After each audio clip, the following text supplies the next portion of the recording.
Hello guys, welcome to our channel. నేను మీ తేజ. సనత్ నగర్లో ఒక దారుణమైన సంఘటన జరిగింది. ఒక అబ్బాయికి తనకి 20 సంవత్సరాలు నార్మల్గా వైరల్ ఫీవర్ వచ్చిందని చెప్పి వాళ్ళ ఫ్యామిలీ మెంబర్స్ రినోవా నీలిమ హాస్పిటల్కి తీసుకెళ్లారు. దాని తర్వాత అబ్బాయి చనిపోయాడు. ఒక ఇంజెక్షన్ వల్ల అబ్బాయి చనిపోయాడంటూ కూడా ఆ హాస్పిటల్కి సంబంధించిన యాజమాన్యం చెప్తుంది. అసలు వాళ్ళు ఏ ఇంజెక్షన్ ఇచ్చారు, అంత ఎక్కువ డోస్ ఇంజెక్షన్ ఇవ్వాల్సిన అవసరం ఏంటి, చనిపోయిన తర్వాత వెంటనే కూడా చెప్పకుండా కొన్ని గంటల తర్వాత అసలు విషయాన్ని కూడా బయట పెట్టారంటూ కూడా ఫ్యామిలీ మెంబర్స్ అక్కడ ఆందోళన చేయడం జరిగింది.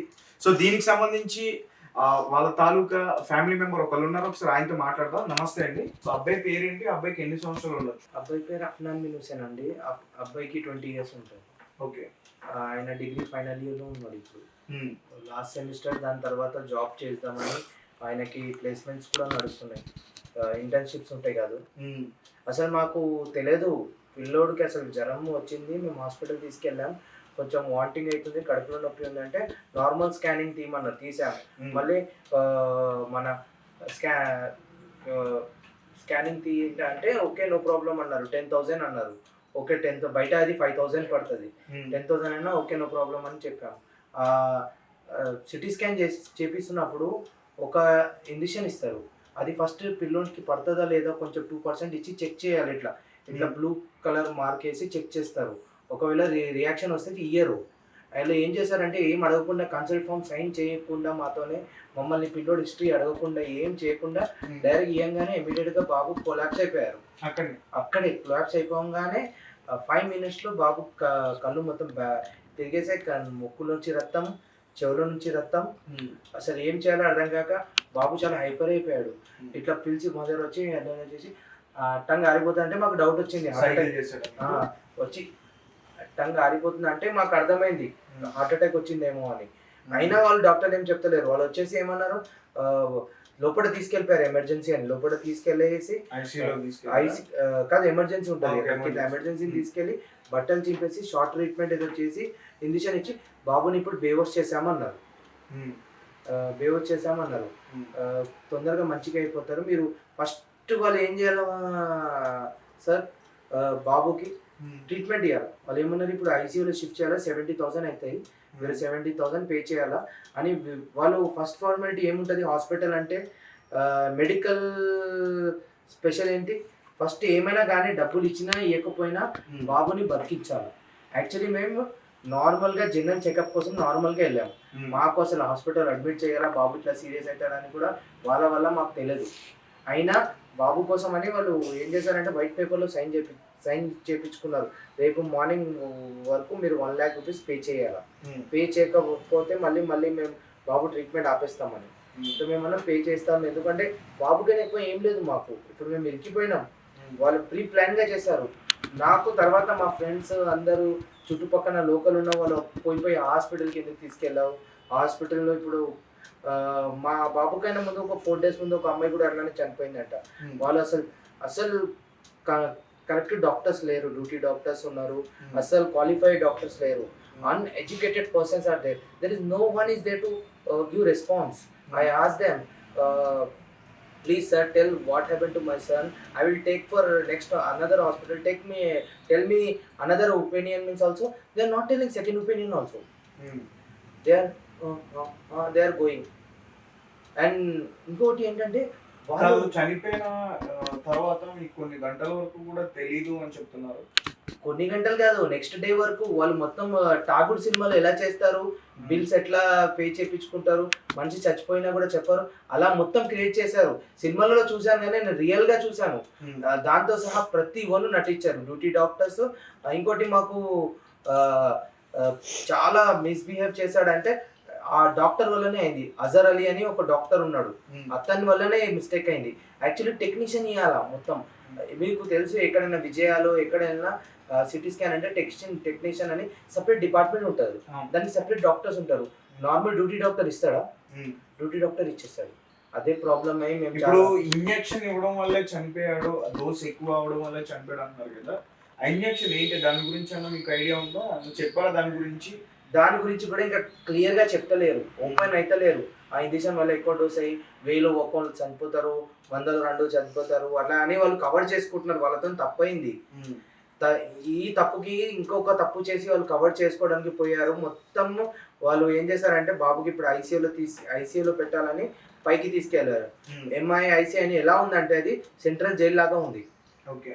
అంటే ఇప్పుడు అబ్బాయికి ఇంతకు ముందు ఏమన్నా ప్రాబ్లం ఉందా, ఏమైనా హెల్త్ ఇష్యూస్ ఉన్నాయా? ఏం లేదు. అంటే నార్మల్ గా అందరికి ఫీవర్స్ వస్తూ ఉంటాయి, కాకుండా తనకి ఇంకేదైనా హెల్త్ ఇష్యూ ఉందా ఇప్పుడు కూడా, అనారోగ్యంతో ఉండడం కానీ? అలాంటి ఏం లేదు. బాబు బాగానే యాక్టివ్ ఉన్నాడు, జిమ్ కి వెళ్తాడు, స్పోర్ట్స్ ఆడతాడు, బాగా చదువుతాడు, ఎంజాయ్ చేస్తాడు, 5 times ప్రేయర్కి వెళ్తాడు, నమాజ్కి వెళ్తాడు, టైం దొరికితే ఎంజాయ్ గానే ఉంటాడు. ఎప్పుడు హెల్త్ ఇష్యూస్ ఉండవు. ఏమైనా పిల్లలన్నా కానీ జ్వరం వస్తుంది పోతుంది, జలుబు దగ్గు అలాంటి కామనే. కానీ అన్ఎక్స్పెక్టెడ్గా ఇలా అయిపోయింది. మాకు అసలు ఏం చేయాలా, వాళ్ళ మదర్ డిప్రెషన్లో ఉన్నారు, ఫాదర్ డిప్రెషన్లో ఉన్నారు, మాకు ఏం చేయాలో అర్థమైతలేదు. మాకేంటంటే న్యాయం కావాలా, మాకు ఆ డాక్టర్కి శిక్ష పడాలా, హాస్పిటల్ బంద్ అవ్వాలా. వాళ్ళ యాజమాన్యం మీతో మాట్లాడే ప్రయత్నం చేస్తుందా ఇష్యూ జరిగిన తర్వాత? చేయలేదండి. అక్కడ రెస్పాన్సిబుల్ పర్సన్ ఎవరు లేరు, లేరు. ఇంకొక పే చేశారా బిల్? ఇంకొకటి చెప్తా, బిల్ ఫస్ట్ పే చేసాం, మళ్ళీ పే చేయడానికి పోతే ఏదైనా హాస్పిటల్లో పిల్లలు ఎవరైనా చనిపోతే సెటిల్మెంట్ చేయ వరకు డెడ్ బాడీ ఇయ్యరు. మమ్మల్ని అడగకుండా మా డెడ్ బాడీ కూడా తీసుకొచ్చి కింద పెట్టేశారు. వాళ్ళు తీసుకెళ్ళిపోమని డబ్బుల గురించి మాట్లాడలేదు, ఎందుకంటే వాళ్ళు యాక్సెప్ట్ చేశారు. వాళ్ళది అంటే అమౌంట్ గురించి మాట్లాడకుండా బాడీని కింద తీసుకొచ్చి పెట్టి తీసుకెళ్ళిపోండి అని చెప్తున్నారు. అవును, తీసుకెళ్ళిపోమన్నారు. డబ్బుల గురించి ఎవరు అడగలేదు. అది కూడా 1 day బిఫోర్ మా సనత్ నగర్ కార్పొరేటర్ నాకు బాగా సపోర్ట్ చేశాడు, బాలరెడ్డి అన్న గారు. అతను అన్నాడు, నేను అన్నాను వాళ్ళు బిల్ మీద బిల్ పే చేయమంటే నేను మాట్లాడతా అన్నారు. అతనికి తెలిసింది బాబు క్రిటికల్ ఉన్నాడు, బిల్ కట్టకు, వెయిట్ చెయ్యి అన్నాడు. ఎందుకంటే నాకు డౌట్ వచ్చింది పిల్లోడు చనిపోయాడేమో అని. అంతలో నేను బిల్ కట్టలేదు. అయినా మళ్ళీ బిల్ కట్టడానికి వేరే మెడిసిన్ మాత్రం చాలా స్కామ్ అండి. బయట నుంచి తీసుకొస్తే వాళ్ళు తీసుకుంటలేరు, వాళ్ళ దగ్గర తీసుకోవాలా, వాళ్ళు అందరు నటిస్తున్నారు. బయట 700 దొరికేది అక్కడ 3000 మెడిసిన్. ఏమేమో ప్లాస్టిక్ సామాన్ తీసుకెళ్తున్నారు, ఒక డోర్ నుంచి తీసుకెళ్తున్నారు, ఇంకొక డోర్ నుంచి తీసుకొచ్చేస్తున్నారు.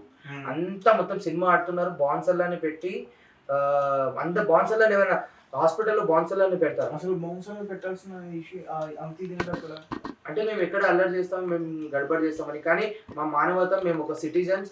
అక్కడ వేరే వాళ్ళు కూడా ఐసీయూలో పేషెంట్స్ ఉన్నారని పైన ఏం గడబడి చేయలేదండి. మా వల్ల ఇంకా వేరే వాళ్ళకి ఇబ్బంది రావద్దని ఇమీడియట్గా 2 పేషెంట్లు షిఫ్ట్ అయిపోయారు వేరే హాస్పిటల్కి, ట్రీట్మెంట్ సరిగా లేదని మా పిల్లోడిని చూడంగానే. పోలీస్ స్టేషన్ ఏమైనా కంప్లైంట్ ఇచ్చారా?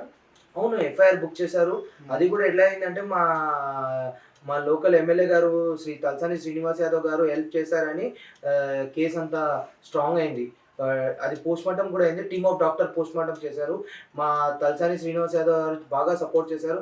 సార్ అన్నారు వెంకల స్టెప్ తీసుకున్నదే లేదు, వాళ్ళకి శిక్ష పడాల్సిందే. చిన్న బాబు చనిపోయాడు, ఆయన కూడా బాధపడ్డాడు చాలా.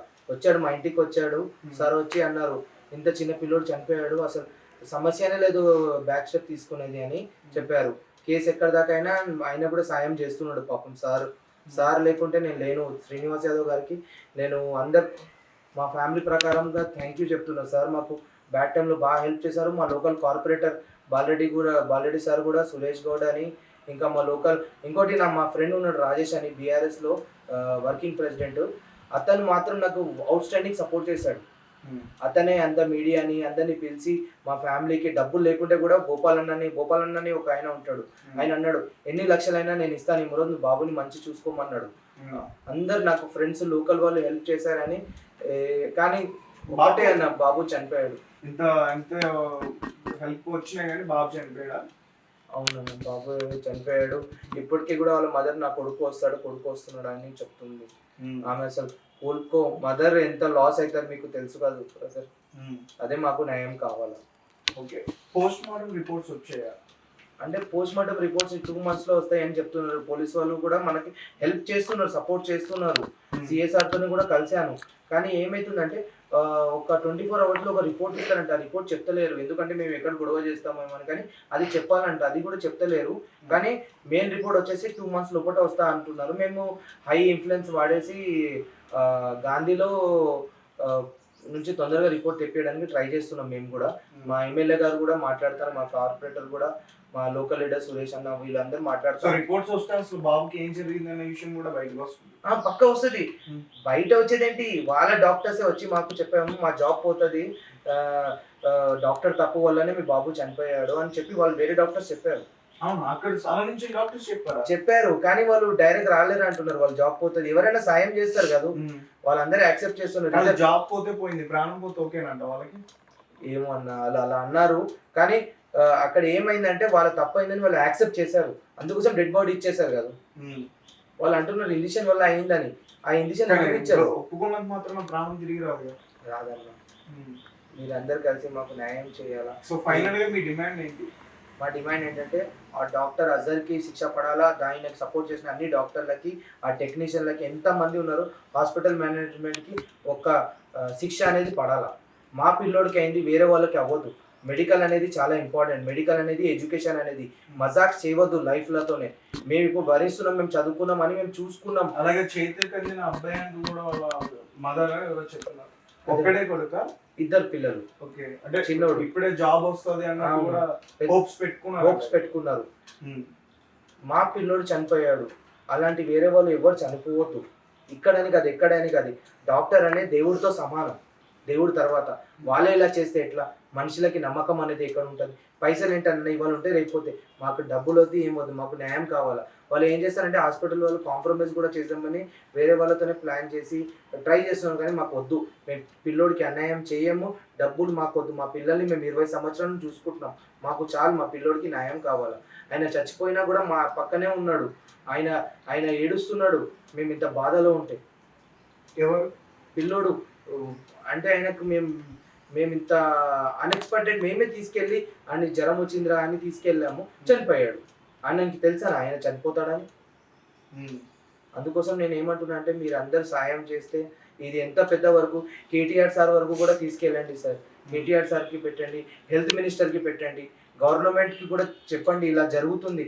ఈ హాస్పిటల్ మాత్రం రినివా నిలిమ్ హాస్పిటల్లో ప్రతి వాళ్ళు మీరు గూగుల్లో రేటింగ్ చదవండి, చాలా భయంకరమైన, చాలా మనిషి పోతే రాదని కూడా రాశారు. మీరు ఎందుకు తీసుకోవాలంటే దగ్గరలో ఉన్నారండి. జనరల్ గా మా బావ తీసుకెళ్ళాడండి, నేను తీసుకెళ్ళలేదు, అదే మిస్టేక్ అయిపోయింది. అంతలో కూడా మేము ఏదో అనుకున్నాం, కానీ ఎవరో హాస్పిటల్కి తీసుకెళ్తే పిల్లోడు చనిపోతాడని అనుకోరు కాదు. అది పేరుకి బయట నుంచి కనిపించడానికి హాస్పిటల్, కానీ లోపల వెళ్ళంగానే మీరు చూస్తారు ఎంత దారుణం ఉంటుంది అంటే, ఆ లిఫ్ట్లు అవి ఇవి అసలు మేనేజ్మెంట్ అసలు ఏం లేదు. ఉట్టి సెక్యూరిటీ గార్డులు ఎక్కువ ఉంటారు, బాన్సర్లు ఉంటారు, డాక్టర్లు తక్కువ మంది ఉంటారు.